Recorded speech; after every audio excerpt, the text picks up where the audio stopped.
6 months has passed since the start of the year, and my question to you is, what have you accomplished? If you guys had goals, especially as a day trader trying to become profitable, have you achieved any progress in those 6 months? Or are you going in a circle of changing your strategy, making emotional decisions, and blowing your accounts as soon as you get them funded? If you guys are making mistakes like this and struggling to become profitable, it took me almost 2 years before I learned what I needed to know to stay consistently profitable. I'm going to build you guys a roadmap of how to use the next 6 months in this year to become profitable and successfully achieve your trading goals. So with that being said, let's hop straight into it and start building that roadmap. One of the most important things that I always tell my students to use is a journal, because it's easier for me as the mentor to point out mistakes that they're making. I've seen these mistakes over and over again, but for the trader to actually accept and take accountability for the mistakes, they have to themselves realize it. And so one of the things that I always tell my students to do is to start journaling, because when you are journaling, after the third time you're journaling the same mistake, you have no choice but to accept that that's the reason why you are losing. And me and 2 other traders are working on this journal together. We already set it up and it's free to use for you guys right now. You guys just have to join the waitlist, and then me or one of them will approve you guys to actually start journaling. But the cool thing about this journal is that we'll be hands-on with all the members here. We can see that we have a total of 121 users right now,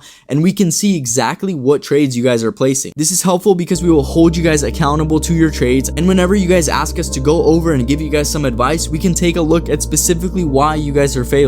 So if you guys can consistently journal your trades, and by the way, it's easy. Let me show you exactly how you can do it.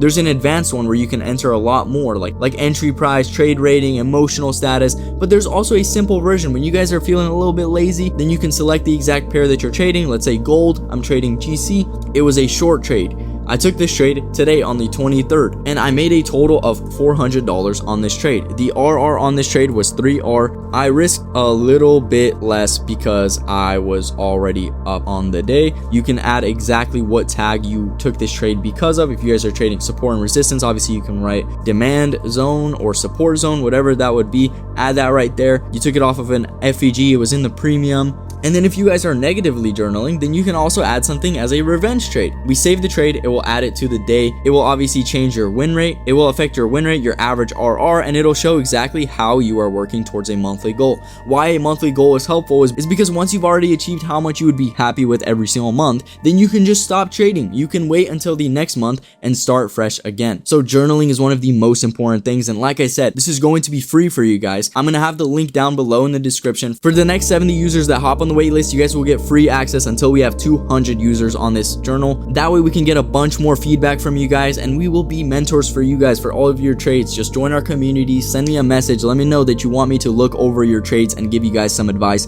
That's exactly why we are building this journal. We're gonna have a lot of mentors, and we're also gonna have a free course section where you guys can watch and learn from our psychology episodes. You guys can learn from our actual strategy, and it's gonna be an interactive journal like I have not seen out there right now. So be sure you guys hop on the wait list and get free access while you guys can, because I personally haven't seen a journal as clean as this one out there yet. And now, journaling aside, I want to give you guys a lesson on some of the things that you should do to practice your psychology. Now, as you guys know, I trade ICT concepts, and while the concepts themselves were one of the most important things that I learned from ICT, what was more important than that was listening to this guy's psychology. This is someone who has been in the trading space for over 20 years. He's gone through literally everything you can go through psychologically as a trader. And so one of the most helpful things to learn from him was actually the psychology. It was listening to this thing that I have searched up right here. It's ICT rant. It's literally this dude ranting. And so when you guys pull up these videos, you guys will understand exactly why. It's about what you can do when your family is doubting you, how to overcome your revenge trading and your desires. He will tell you the root cause of why you are making these mistakes. And it's very helpful because it's hard for most traders to actually learn about psychology. It's one thing to go into the charts and have 5 years of experience, but there's this quote that says, "A fool learns from his own mistakes, but the wise man learns from the mistakes of others." So there's somebody out there that has so much years of experience, including myself. I'm teaching you guys strategy. I'm teaching you guys how to excel the roadmap that you guys have to become profitable traders. And this is one of those things that helped me become profitable. This is one of those things that helped me build that iron mind. The next thing is definitely understanding the difference between prop firms and live accounts, and when you should proceed with a prop firm and when you should proceed with a live account.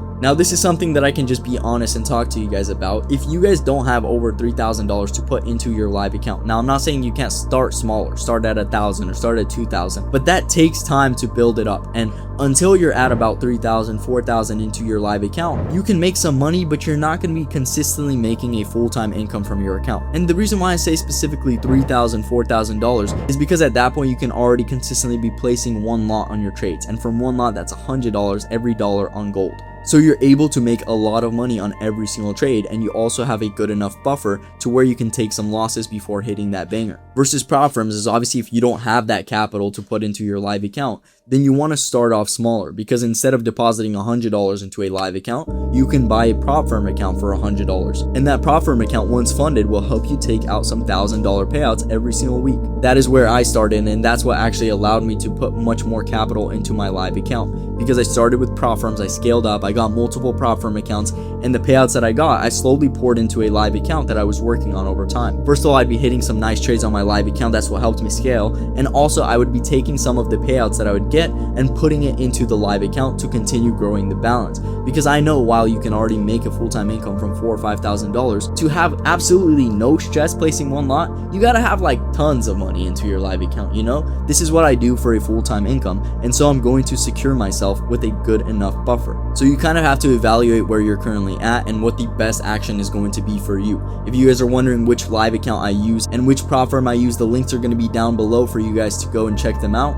But remember, don't just hop into live, don't just hop into prop firms before you learn an actual strategy. So as I said a few times already, I learned from ICT. And even if you guys aren't trading ICT concepts, the rant, the psychology videos that he has are going to be so valuable for you. So be sure to drop that ego that tells you, oh, ICT is just a bunch of BS. It's really not. And you guys should still practice the psychology that he has, because this dude's been in the markets for 20 years. You do learn stuff from being that deep into trading. Another crucial lesson is to take money off of the table. Now, what this means is that you have to withdraw from your account. You have to, no matter how little it might be. A big problem for traders is that they never transition from the deposit button into the withdraw button. And genuinely, when I did that, like when I just took out a small payout, many more came after that. But I was constantly stuck on the deposit button. I was constantly stuck on these goals that were just unrealistic. Making $20,000 from a trade in my live account, or holding a trade thousands of pips. The trades that I was aiming for to flip my account 10 times were completely unrealistic, and so I kept blowing my account trying to get there again. When I started taking withdrawals, I realized that this money was actually a lot. It was adding up. All these small payouts were showing me that I was actually building up a good amount of capital. And so that allowed me to scale down on the greed that I had. It allowed me to scale down on the goals that I had. And doing so didn't actually hold me back. It allowed me to push much further than I was even aiming for, because I became a profitable trader that wasn't letting my ego take over for my goals, that wasn't letting my emotions take over when I kept blowing my accounts, when I kept having to hit the deposit button. And so when you guys have money on the table, even if it's $100, take it off, pay yourself, and show yourself that you're consistently hitting the withdraw button